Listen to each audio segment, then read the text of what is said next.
I would say if I had to pick one person that my business is influenced by, it would be you. Oh, really? Yeah, I co-own a gym, and we take a multifactorial approach to health, and we try to really get people sleeping better, get them meditating, working on their breathing and posture, and then increasing strength, and really taking a functional medicine approach to Oh, excellent. things. Yeah, Excellent. and so you've always been a huge influence of mine, health-wise. Like, you really know what it takes to be healthy. Um, That's but my dream. yeah, but in 2016, I started getting into politics, and that was very new to me. Even though my mom's been Oh, trying to get me to care about politics. I'm actually your son's age. I'm 27, oh, which very good. is, yeah, which is what really cool. But my mom had been trying to get me to care about politics my whole life, and it wasn't until 2016 and Bernie making me realize that corporations were donors, and knowing what I knew about health, when I started digging into politics, I realized that some of these policies or some of these decisions being made were affecting us in a negative way. And so that blew my mind at first. And I tend to like really care about things and get really passionate about it.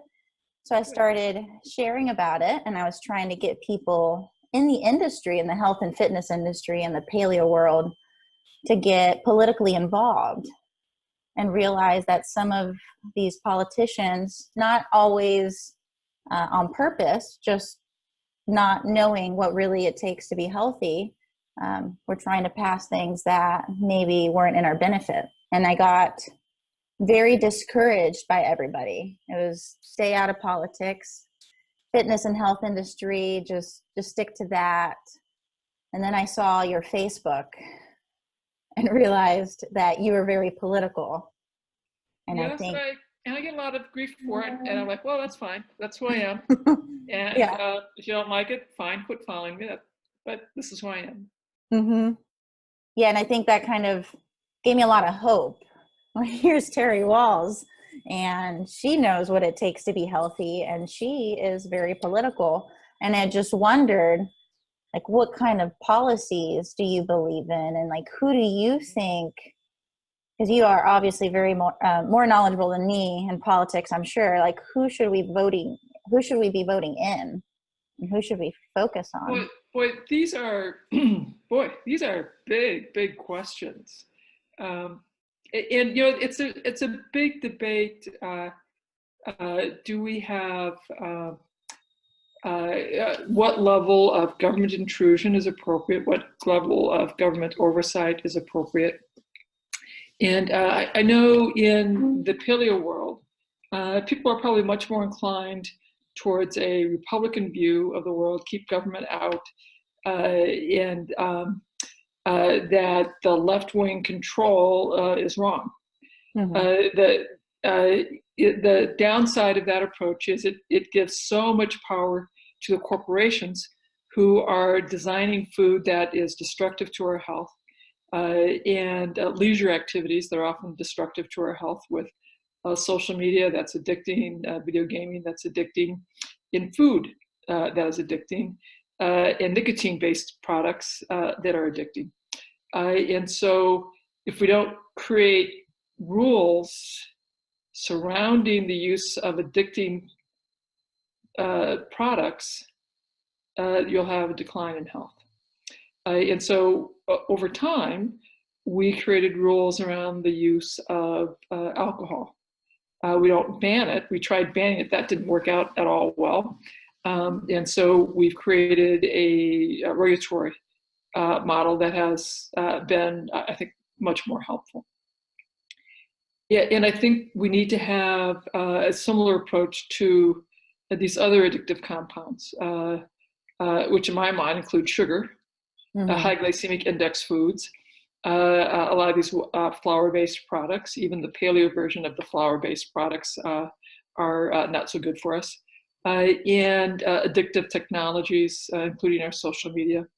and our gaming industry, and how we as a society will determine the regulation of that. I don't know.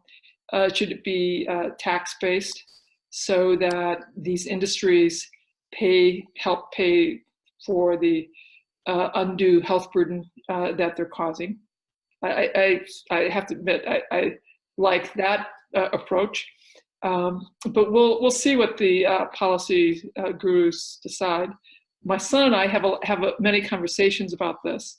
That we have to think about these policies, realize we won't get them correct. It's going to be some incremental trying, testing, assessing our response.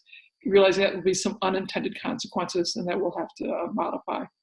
And that will be communities and states that will experiment first, and then you can federalize it. So ideally, what we find are states that are willing to experiment and do stuff like this, and cities. And so, Michael Bloomberg, when he was trying to tackle this in New York, was visionary. I think California has done some visionary things as well. And so I would look to that experience. And I think that will probably be wiser than going to a federal solution right away. On the other hand, you could make the case that we are in such trouble that we need to be acting more quickly. Mm-hmm. That's a good answer. I actually, so I vacillate between being, looking at the world around me, just like, oh, there's a lot of stuff to be deeply concerned. I was out walking in what feels like springtime weather here in January. So there's certainly evidence for climate change. And so I can get deeply concerned about that, and deeply concerned about the level of irritability and rage and anger that I see every day. And yet, I also have to be incredibly optimistic by the amount of social media engagement I see with people who are very interested in therapeutic diets and lifestyle as a way of improving their health. So the pace of change of society is accelerating both the wonderful change and the negative change.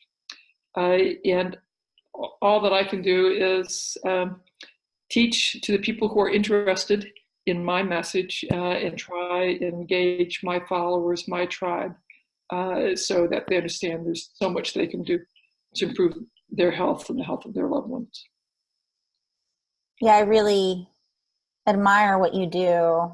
And I guess that brings me to my next question when it comes to healthcare. And even though I think healthcare should be a right, but I think a lot of people are misguided thinking of healthcare as healthcare is health, and which is, do you think we'll be able to separate the two within the government and have a true healthcare that's not influenced by conventional medicine or uneducated politicians? Well, the nature of our government structure is that we're always going to have uneducated politicians running things.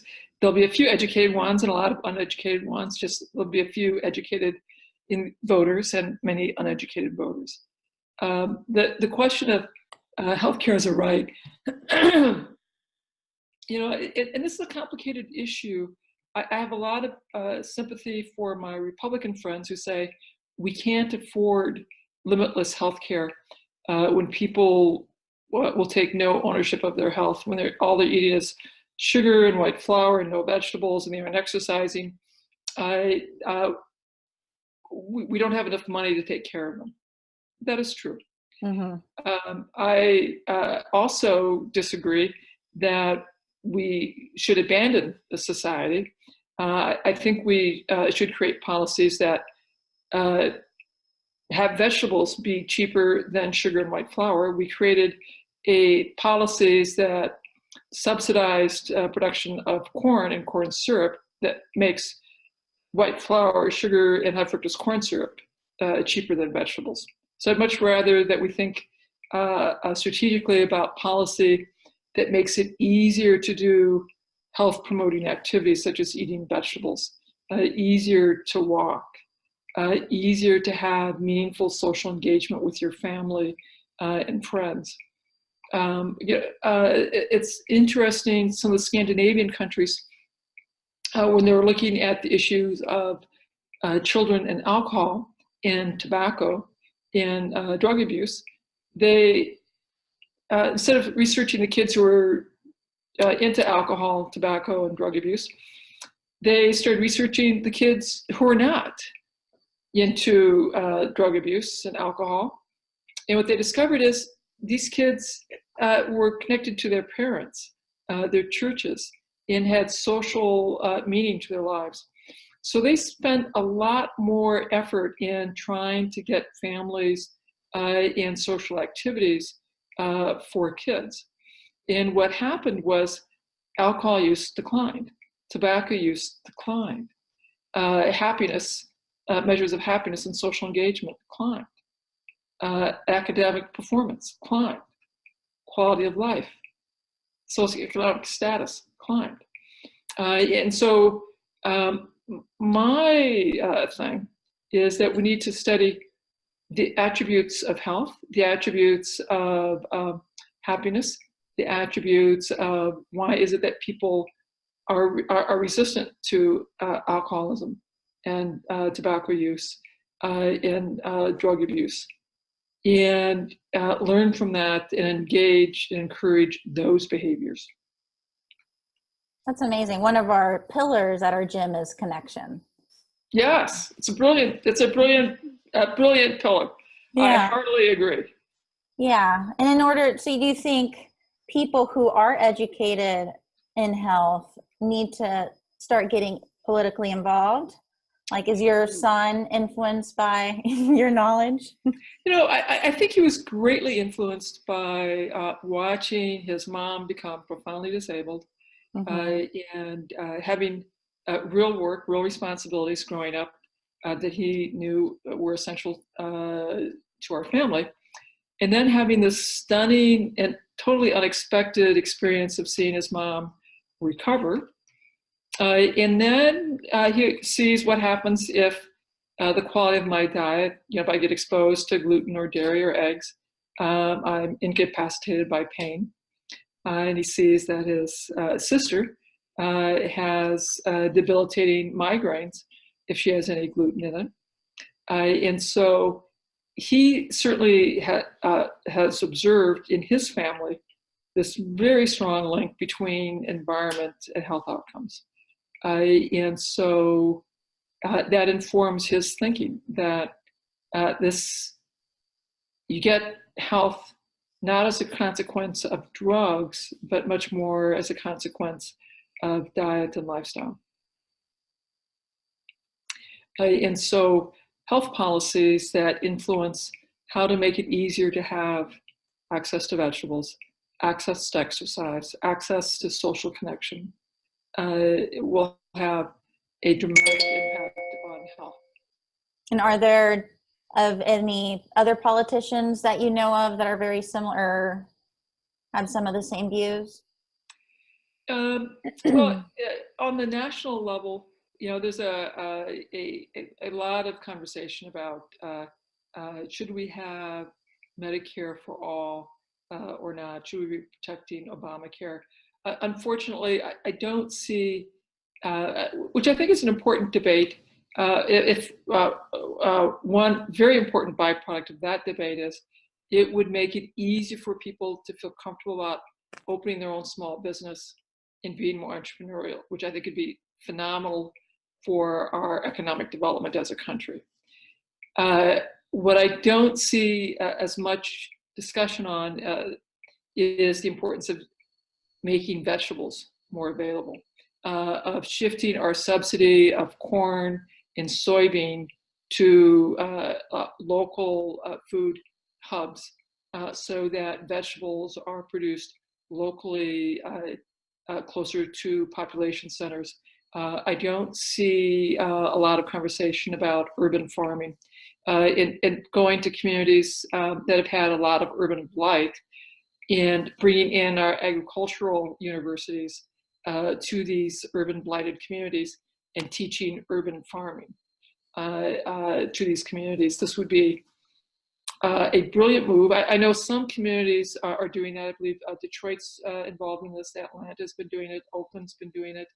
And so this is where I think the real promise is to get community engagement, community gardening, community agriculture within these urban centers. And what would we need to get that to happen? Like, would we need people to ask for it? And well, I think what you'd want to do is reward the entrepreneurs and create proposals asking for proposals for centered around food quality, food deserts, and teaching people how to grow their own food, how to have these urban agricultural movements, these micro farms. This would be a great small business development center type of program. Okay. And do you see any of that where you live? Well, actually, for about a year and a half, I was part of the Food Policy Council here in Johnson County. And we, in fact, were talking about micro farms and how to bring urban agriculture in. And so that was very exciting. I was very happy to be supportive of that.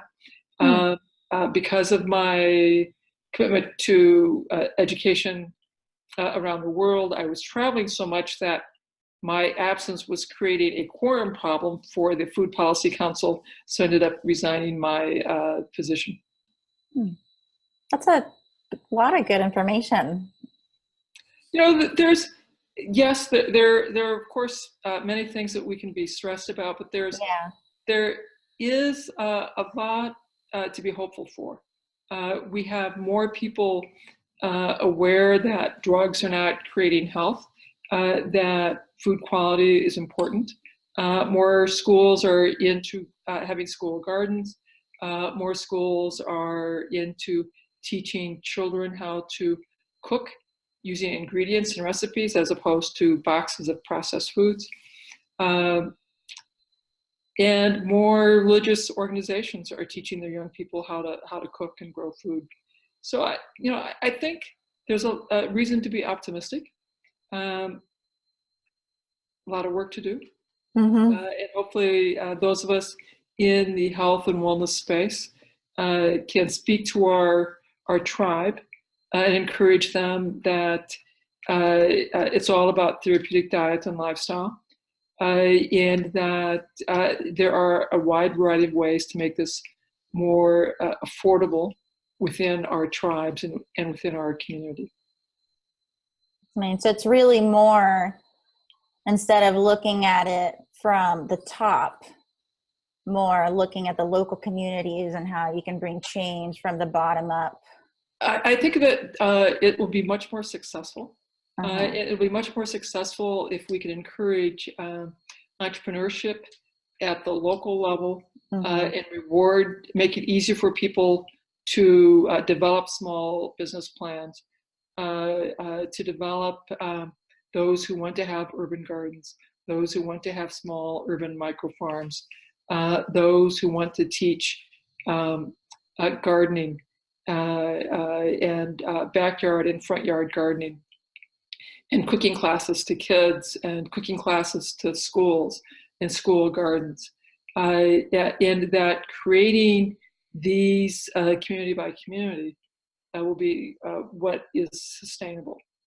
It will be very difficult to change behavior at the federal level, but if we can create these policy goals and encourage states and communities to innovate and reward entrepreneurship towards those goals, that I think would be very successful. And I must admit, those are the kinds of conversations Zach and I have. We both agree that entrepreneurship and small business development has tremendous promise, both for the economic stability of these citizens and the economic health and welfare of the citizens, as well as the state.